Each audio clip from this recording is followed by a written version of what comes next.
We'll move on, Keith, and we can talk about Manchester City. Now, there's some reports, Keith, saying that they could potentially rejoin the Super League or push for the Super League if their action against the Premier League fails. What are your thoughts on that and the possibility of that actually coming to fruition this season or next season? Well, as far as I was concerned, the Super League's dead. If they want to try and restart it again with Real Madrid, God bless them. I think Juventus have quit that idea and have rejoined the European Club Association again. I don't know who they're going to be playing. Maybe they'll play against Real Madrid and just go around the world like the Harlem Globetrotters. I'm really not sure how they're going to do it. Look, they've damaged themselves so badly, I think, in this recent situation with this new lawsuit that there's going to be severe penalties against them again if they go for some sort of league. I think they're more likely to wait until there's some sort of global league that I think is probably going to be the big plan from Saudi Arabia. And I think that's probably where they will play their cards at that stage. But I don't think joining a European Super League or revitalising that idea again will work. And I don't think it's going to be good for City if they try and push that way at all. It would be the final nail in the coffin. Do you think, Keith, there would have repercussions after everything that's gone on? This case, we know the 115 charges, which we can come on to. If they were then to push for the Super League, could that therefore lead to further repercussions and potential sanctions as well? Yeah, I think it would. I think that even the government would get involved, according to the last edict about the Super League. So I think yes, it would cause a problem. I think City have now got themselves into a position where they're getting attacked from nearly every side, as far as I can see right now. And I think they've realised that it's all right to be out there attacking everybody, but sometimes you can't just keep on attacking. Sometimes you've got to play defence and you've got to be part of a group. And you are part of a 20 club club. And that's something that City have forgotten. And, they've got to start playing their role as partners as well.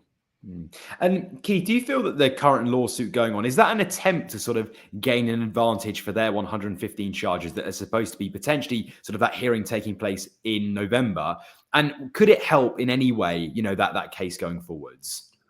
Well, once I sort of recovered from the shock of reading the actual lawsuit, I started to think, well, this is not a case of them defending themselves against the rules, as in the 115 charges, but this is them attacking the rules and to trying to destabilise the Premier League and to distract the Premier League and to use up resources wherever they can, buy time, get more damaging headlines wherever they can do, and really go on the attack.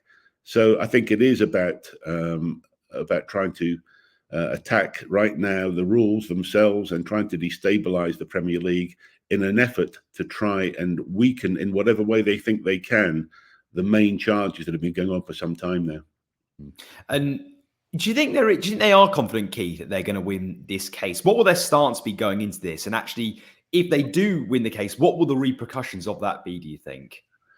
Well, the ultimate repercussion would be that basically all sponsorships can be unlimited, is what we're talking about. And in theory, they'll get the voting changed within the Premier League. So those two things alone will destroy the Premier League and the fabric that it's been built on since 1992. So, it would also cause serial disquiet amongst the other clubs and their partners, which they have to deal with on a weekly basis, as well as behind the scenes at executive meetings. I mean, it would cause ructions. And I just think it would create a very bad environment. And it'd be very difficult because then clubs, I think, would then start voting politically about things rather than in the interests of football. And so all trust would be destroyed. And I think we're already right on the brink of that right now. Hopefully, you never know, reason may prevail and some of these things may be pulled at the last minute. Can always hope, because I think we're in a very dangerous situation right now in terms of the league and its structure right now and the fabric of sportsmanship and integrity within the league. And Keith, there was a report saying that some senior figures from other clubs are going to have to disclose emails and texts about the charges prior to their hearing in November. What did you make of that news?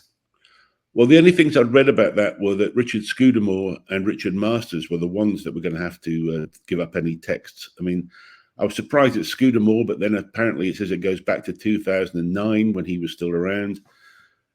Who would have those WhatsApp messages at this time? I don't know. I don't know. I mean, we've seen so many stories about WhatsApp messages through COVID and things being deleted, etc. I've no idea where they would go. It does seem to be another pretty bold attempt from City to try and stir up and search for whatever they can find to try and create a problem.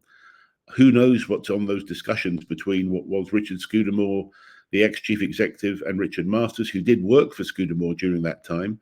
And I'm sure that Richard Scudamore has done his best to mentor and to assist Masters through some very difficult challenges.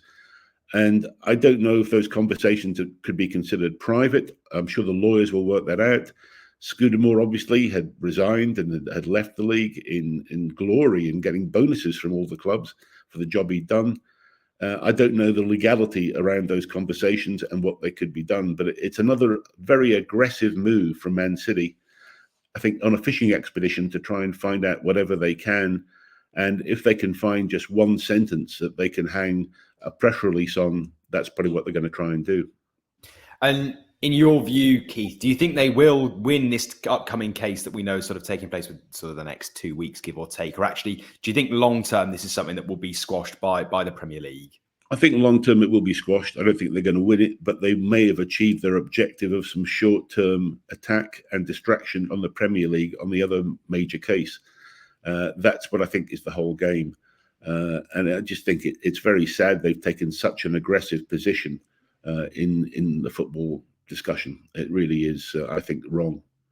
And does it dampen, Keith, all of the achievements of Pep Guardiola? Do you feel that actually with everything going on off field, that when fans look back at this time, people actually won't view, say, Pep in the same light because of the issues that were going on off the field?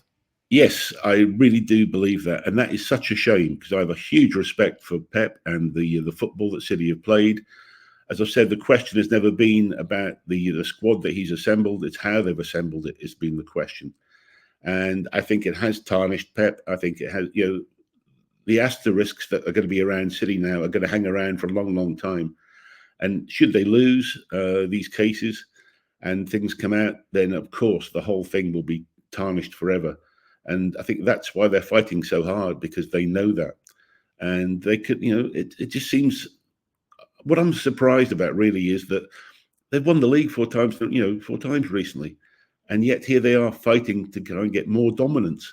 It just, if they'd been bottom of the table and it hadn't been working, maybe, but why do you do it when you're winning? It just doesn't make much sense.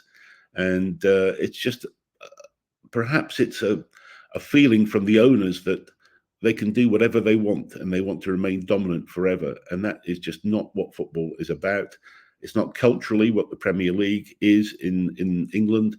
And I just think it's the wrong way to have done things. And I think time will show that.